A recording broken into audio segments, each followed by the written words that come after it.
अब हम फिर से चलते हैं शॉर्ट आंसर टाइप क्वेश्चन, यानी कि जो 2 मार्क्स में हमें मिलते हैं उन पे। तो देखो क्वेश्चन यहाँ पे क्या बोल रहे हैं। हाँ जी, तो केमिकल रिएक्शन एंड इक्वेशन वाले चैप्टर में से है ये। अब यहाँ पर बोला गया है, you might noted that when copper powder is heated in a china dish the reddish brown surface of copper powder becomes coated with black substance. ठीक है, जो हमारा कॉपर होता है, जो हमारा, अच्छा ये वाइट ले रखा है हमने, जो हमारा कॉपर होता है ना, कॉपर ही होता है ना, कॉपर जो है, ठीक है, ये हमारा कॉपर है, ये चाइना डिश में रखे रखे किसके साथ रिएक्ट कर देता है, ये रिएक्ट कर देता है ऑक्सीजन जो बाहर होती है और उसके साथ मिलके CuO बनाता है। CuO मतलब एक ब्लैक सब्सटेंस होता है, और ये रेडिश वाला जो सब्सटेंस कह रहे हैं, ये रेडिश ब्राउन, वो है यहाँ पर कॉपर। ठीक है, कॉपर रिएक्ट करने से पहले एक रेडिश ब्राउन कलर का होता है। अब यहाँ पर है A, why is this black substance formed, ये ब्लैक सब्सटेंस क्यों बना। This black substance is formed, लिख लीजिए, this black substance is formed due to the combination of copper and oxygen, या हम ये भी लिख सकते हैं because copper combined with oxygen to form this black substance. दूसरा है why is the black substance, नहीं sorry, what is the black substance, तो जो हमारा ब्लैक सब्सटेंस है वो है यहाँ पर CuO। तीसरा है यहाँ पर write the chemical equation of the reaction that take place, लिख दी भैया केमिकल रिएक्शन, बट आपको नीचे यहाँ पर लिखना है कि ये रेडिश है, ये ऑक्सीजन है, ये ब्लैक सब्सटेंस है।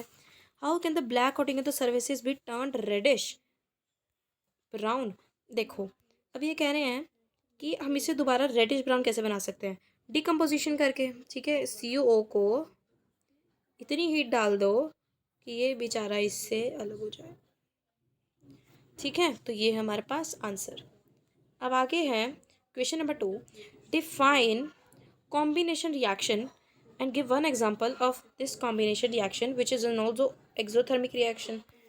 ठीक है, अब लिख के बता देते हैं, अब आपको ऐसे आपको समझ में नहीं आएगा। तो देखो भैया जी, कॉम्बिनेशन रिएक्शन क्या होता है। कॉम्बिनेशन रिएक्शन होता है व्हेन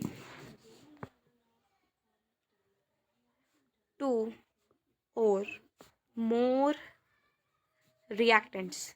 ठीक है, ये सिर्फ यही लिखना है आपको, अकेला 2 नहीं लिख के आना है। फिर 2 और more reactants react to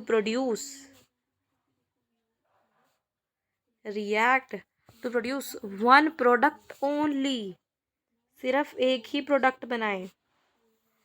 it is said to be, आप वाकई लीजिए भैया, कॉम्बिनेशन रिएक्शन। ठीक है, उसके बाद है हमारे पास एक एग्जाम्पल देना है, ऐसा एग्जाम्पल, स्क्रीनशॉट लेना ले लो। ठीक है, ऐसा एग्जाम्पल जो एक एक्सोथर्मिक रिएक्शन भी हो। तो ले लेते हैं भैया एग्जाम्पल, CaH2O, कैल्शियम को पानी में डाला तो उसने एक बेस बना दिया। ठीक है, एक बेस बना दिया, ये है हमारे पास। देखो 2 रिएक्टेंट थे, 2 से ज़्यादा भी हो सकता है, बट ऑब्वियसली प्रोडक्ट एक होता है। ठीक है, तो ये हमारे सेकंड क्वेश्चन का आंसर। आगे चलते हैं अब, a solution of potassium chloride.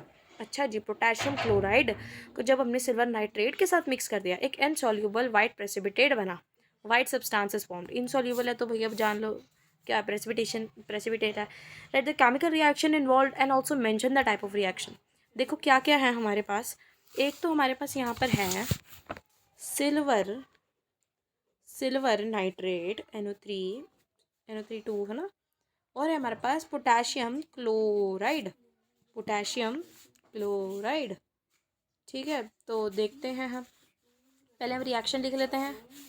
तो देखो रिएक्शन कैसे हैं, हमारे पास था एक पोटेशियम क्लोराइड, और फिर हमारे पास क्या आया, फिर नहीं 2 वैलेंसी नहीं आएगी, और फिर हमारे पास आया AgNO3 2 हमारा। ठीक है, 3 2, तो ये कह रहे हैं उसके बाद एक वाइट इनसॉल्युबल प्रेसिपिटेट बना, और वो वाइट इनसॉल्युबल प्रेसिपिटेट पता क्या है, AgCl। ठीक है, अब देखो अगर आपको ये चीज़ नहीं पता कि भैया ये AgCl2 वाइट कैसे हुआ है, तो या फिर हम ये बोल सकते हैं कि हमें नहीं पता ना कि AgCl ही प्रेसिपिटेट है या नहीं, क्या हो सकता है कि KNO3 भी प्रेसिपिटेट हो, बट KNO3 प्रेसिपिटेट नहीं होगा क्योंकि यहाँ पर उन्होंने बोला है वाइट सब्सटेंस, और हमने वाइट एंड ब्लैक फोटोग्राफी में भी देखा है कि जो ये AgCl है, ये एक कौन सा सब्सटेंस होता है, वाइट सब्सटेंस। ठीक है, तो जो हमारा आंसर है वो हमने लिख दिया है। और what type of this reaction is, अब हम इसे प्रेसिपिटेशन रिएक्शन भी बोल सकते हैं और डबल डिस्प्लेसमेंट रिएक्शन भी बोल सकते हैं। अब अगला है ferrous sulfate when heated.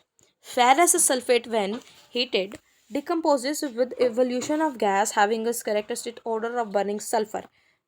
कैसी, जैसे बर्निंग सल्फर की स्मेल आती है वैसी सल्फर की स्मेल आएगी। केमिकल रिएक्शन भी लिखनी है और identify this type of reaction. तो देखो सबसे पहले तो देखो बच्चों, अब हमें क्या करना है, यहाँ पे FeSO4 जो है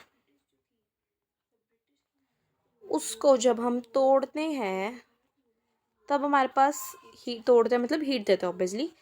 ठीक है, तो जो प्रोडक्ट बनते हैं, अब वो चीज़ ध्यान रखना, वहाँ पे क्या बोला है, सल्फर की ऑर्डर जैसे, तो सल्फर बनता है यहाँ पे SO2 SO3। ठीक है, तो देखो यहाँ पे अब ये हो गया हमारा रिएक्शन जो हमने लिखनी थी। अब उन्होंने एक और चीज़ पूछी है कि भैया ये रिएक्शन कौन सी है। देखने से तो एकदम डिकम्पोजिशन रिएक्शन लग रही है। हाँ जी, है तो डिकम्पोजिशन ही है, बट इस डिकम्पोजिशन में भी एक ट्विस्ट है। वैसे तो आई थिंक 75% बच्चों को पता ही होगा ये कौन सा ट्विस्ट है जो ढंग से पढ़ते हैं। ठीक है, तो ये थर्मिट रिएक्शन है, सिर्फ डिकम्पोजिशन रिएक्शन नहीं है, ये है थर्मिट डिकम्पोजिशन रिएक्शन। तो अब चलते हैं हमारे फोर्थ क्वेश्चन पे। हमारा फोर्थ जो क्वेश्चन है वो कह रहा है what is observe in carbon dioxide gas. हम क्या ऑब्जर्व करेंगे जब कार्बन डाइऑक्साइड गैस पास करेगी लाइम वाटर से। तो देखो कार्बन डाइऑक्साइड तो पता ही है सबको, CO2 होता है, लाइम वाटर क्या होता है, CaOH2, लाइम वाटर। अब ये कह रहे हैं कि फॉर शॉर्ट ड्यूरेशन और फॉर लॉन्ग ड्यूरेशन। तो देखो पहले हम देखते हैं शॉर्ट ड्यूरेशन, हमारे प्यारे से वाइट पेज पे आ जाते हैं। ठीक है, वाइट की जगह काम करते हैं ब्लैक पेज लेते हैं।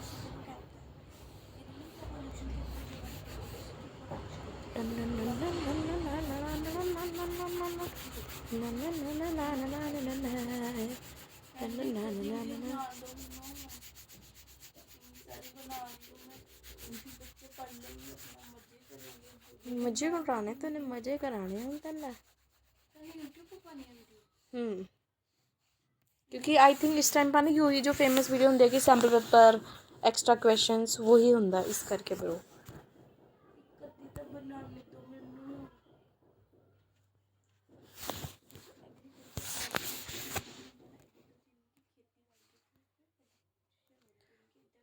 तो देखो सबसे पहले उन्होंने हमें बोला है कि क्वेश्चन ने हमें बोला है कि देखो क्या बोला है, तो क्वेश्चन ने हमें बोला है कि जब हम कार्बन डाइऑक्साइड को ये होता है हमारे पास कार्बन डाइऑक्साइड, जब हम कार्बन डाइऑक्साइड को लाइम वाटर के साथ रिएक्ट करवाएंगे तो क्या होगा। तो सबसे पहला पॉइंट हम शॉर्ट ड्यूरेशन के लिए, देखो शॉर्ट ड्यूरेशन के लिए छोटा सा ये डॉट डाला है, जब हम शॉर्ट ड्यूरेशन के लिए कार्बन डाइऑक्साइड को रिएक्ट करवाएंगे तो एक मिल्कीनेस सी आएगी, क्योंकि क्या बन जाएगा वहाँ पर, बन जाएगा CaCO3 और साथ में पानी बनेगा। तो एक मिल्कीनेस जब बन जाएगा, ये होता है हमारे पास कैल्शियम कार्बोनेट। तो क्या बना, कैल्शियम कार्बोनेट बन गया। अब for long duration, what is happen when we react this for long duration, जब हम इसे लॉन्ग ड्यूरेशन के लिए कराएंगे तो देखो जब हमने इसे थोड़ी देर रखा तो कैल्शियम कार्बोनेट तो भैया बन ही गया है ना, कैल्शियम कार्बोनेट तो बन ही गया है। अब ऐसे थोड़ी ना कि हम दोबारा से इसको रिएक्ट कराएंगे, नहीं लॉन्ग ड्यूरेशन के लिए। तो जब शॉर्ट ड्यूरेशन में जो चीज़ हुई वो तो रहेगी ही रहेगी, CaCO3 तो रहेगा ही रहेगा, पानी भी रहेगा ही रहेगा बना है। पर जब ये दोनों मिल जाएंगे फॉर लॉन्ग ड्यूरेशन, याद रखना फॉर लॉन्ग ड्यूरेशन, तब वो बनाएंगे कैल्शियम बाई कार्बोनेट यानी CaHCO3।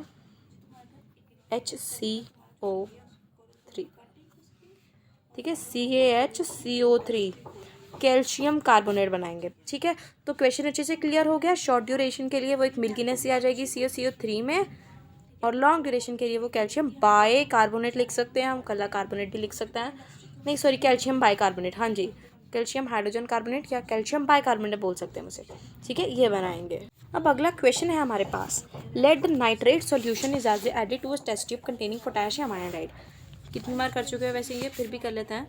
लेड नाइट्रेट को जब हमने क्या करेंगे, लेड नाइट्रेट को हमने एक टेस्ट ट्यूब के अंदर डाला जिसके अंदर पोटेशियम आयोडाइड था। तो सबसे पहले इन्होंने पूछा है right the name and colour of the compound precipitated. ठीक है, जो प्रेसिपिटेट बना है उसका नेम बताना है और उसका कलर बताना है। ठीक है, ब्लैक पीपीटी पे जाकर देखेंगे ये। अगला है right the balanced chemical equation for this reaction. Balanced equation भी लिखनी है, बैलेंस्ड याद रखना। हाँ, name this type of reaction. ठीक है, टाइप भी बताना है, जस्टिफाइंग योर आंसर बताना है। जस्टिफाइंग का मतलब है कि ये बताते हुए कि भैया हमने इसका ये नाम क्यों डाला। ठीक है, तो देखो क्वेश्चन के हिसाब से चलते हैं। अब देखो इन्होंने पहले पूछा कि नाम बताओ, ये बताओ। सबसे पहले हम रिएक्शन लिखेंगे, क्योंकि अगर आपके रिएक्शन समझ में आएंगे तभी आपके एक्स्ट्रा चीज़ें समझ में आएंगी। ठीक है, तो रिएक्शन होती है हमारे पास PbNO3 प्लस Ki2 मतलब पोटेशियम आयोडाइड, लेड नाइट्रेट। क्या बना, lead iodide plus potassium nitrate. ठीक है, ये बना हमारे पास। अब ये हमारा सेकंड पार्ट। ठीक है भैया, मिल गए पूरे मार्क्स इसके, बड़ी आसान थी, डेफिनेशन थी, हमने दे दी। अब उसके बाद फर्स्ट क्वेश्चन में हमसे पूछा गया जो प्रेसिपिटेट बना उसका नाम और उसका कलर बताना है। ठीक है, नाम भी बताएंगे भैया हम, तो फॉर्मूला भी बताएंगे। ठीक है, तो जो प्रेसिपिटेट, ठीक है जी, जो प्रेसिपिटेट बना है वो है हमारे पास। देखो जब भी आप ये रिएक्शन करोगे तो जो इनसॉल्यूबल सब्सटेंस बनता है वो नीचे जाके बनता है। तो जब भी आप कोई भी प्रेसिपिटेशन रिएक्शन लिखोगे, तो जब आपको पता है कि भैया ये है हमारा प्रेसिपिटेट, तो आपको इसको नीचे की तरफ साइन करना है। ठीक है, तो जो प्रेसिपिटेट बना है वो है हमारा PbI। नाम लिख देते हैं लेड आयोडाइड। कलर क्या है भैया जी, इसका कलर है हमारे पास येलो कलर का लेड आयोडाइड बना। अब थर्ड में हमसे पूछा है कि बैलेंस्ड केमिकल इक्वेशन लिखनी है। तो भैया जी इस इक्वेशन को बैलेंस्ड कर देते हैं। करें बैलेंस, हाँ जी, मिलके करते हैं। ठीक है, तो यहाँ पर हम इसको बड़ा सा ले लेते हैं, एक तो ये सब मिटा देते हैं। ठीक है, अब इक्वेशन को बैलेंस्ड करते हैं। तो देखो भैया जी बैलेंस्ड कैसे करनी है, PB एक है, PB वहाँ पे भी एक है। तो यार ये क्या हो गया, देखो PB यहाँ पे भी एक है, PB वहाँ पे भी एक है, और क्या है यहाँ पे, PB एक है, PB यहाँ पे भी एक है। NO3 यहाँ पे 2 लगा देते हैं, यहाँ पे भी 2 लगाना पड़ेगा, और यहाँ पे भी 2 लगा देते हैं यहाँ पे। ठीक है, ये हो गया हमारे पास इक्वेशन बैलेंस्ड। फोर्थ हमसे पूछा गया है ओहो कि ये इक्वेशन कैसी है। देखो प्रेसिपिटेशन हुई, एक तो प्रेसिपिटेट बना है तो प्रेसिपिटेशन हुई, और क्या हुई, और हुई डबल डिस्प्लेसमेंट हुई। ठीक है,